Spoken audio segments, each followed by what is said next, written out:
Allora ragazzi, oggi vi faccio vedere la ricetta per la tartare di trota, ossia la trota cruda. Dovete prendervi dei filetti di trota come questi. Eh, io l'ho già fatto, ammetto, non mi è partita la telecamera mentre lo facevo. Per togliere la pelle dal filetto bisogna inserire la forchetta sulla coda e passargli sotto col coltello e come vedete la pelle viene via che è un piacere. Mi raccomando, importantissimo, il pesce si mangia crudo ma dopo averlo surgelato per almeno 96 ore per avere la certezza matematica che eventuali batteri, vermicelli o parassiti siano morti e defunti. Detto questo, con le trote allevamento o come queste, difficilmente, visto che sono molto controllate, potremo trovare all'interno dei parassiti.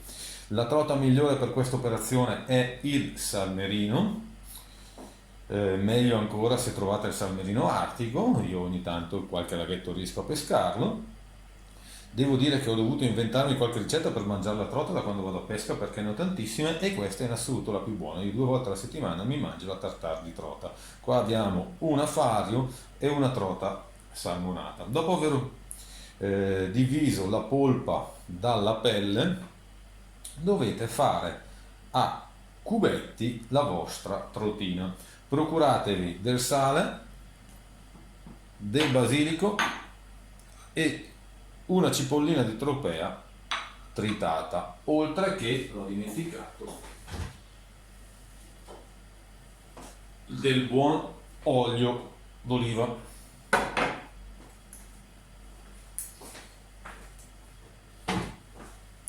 Quindi, senza problemi che siano cubetti regolari, possono anche essere lischette, potete cominciare ad affettare la vostra trotina. Le dimensioni fatele voi dei tagli, non ha grossa importanza, e poi la adagiate un po' alla volta nella vostra tazza.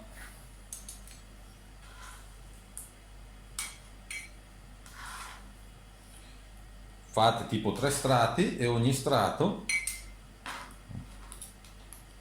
gli andate a mettere un po' di sale,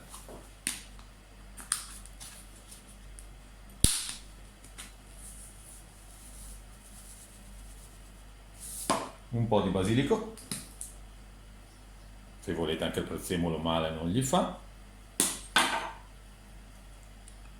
e un po' di cipollina. Ogni strato una bella rimescolata. È già buona così, ve lo garantisco. Stesso discorso per tutti gli altri filetti. Questo in fase di sfilettatura non sono stato bravissimo.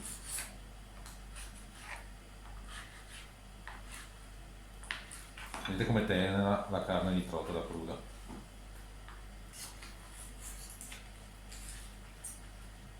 E anche questo finisce nella tazzina.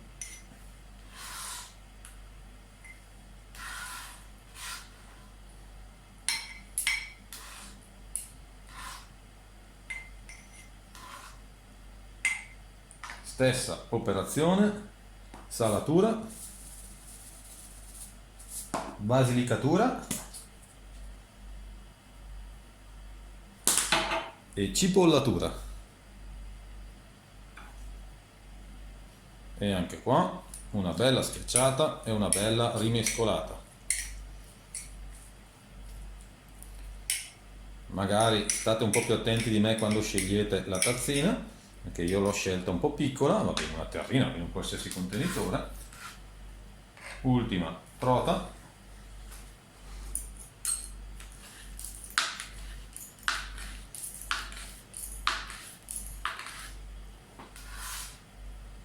E voilà.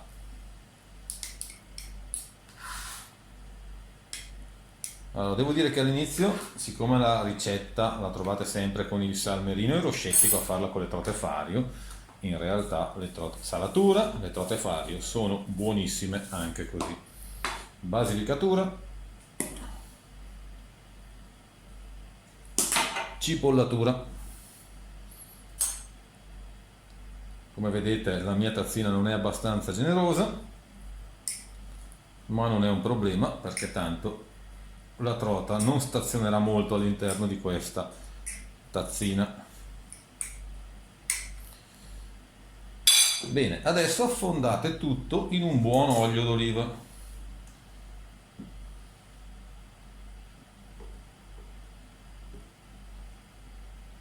Ecco, attenzione che se avete fatto come me sarà molto facile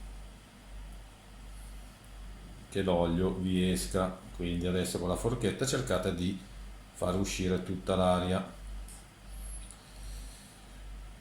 Questo bel pasticcetto lo infilate nel frigo un paio d'ore, mezz'ora prima di consumare, è già pronto così, ma mezz'ora prima di consumarlo lo tirate fuori, giusto perché non sia troppo freddo, e vi assicuro che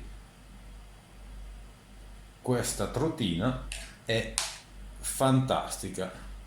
Bene, crudo e mangiato. Grazie a tutti e alla prossima trota.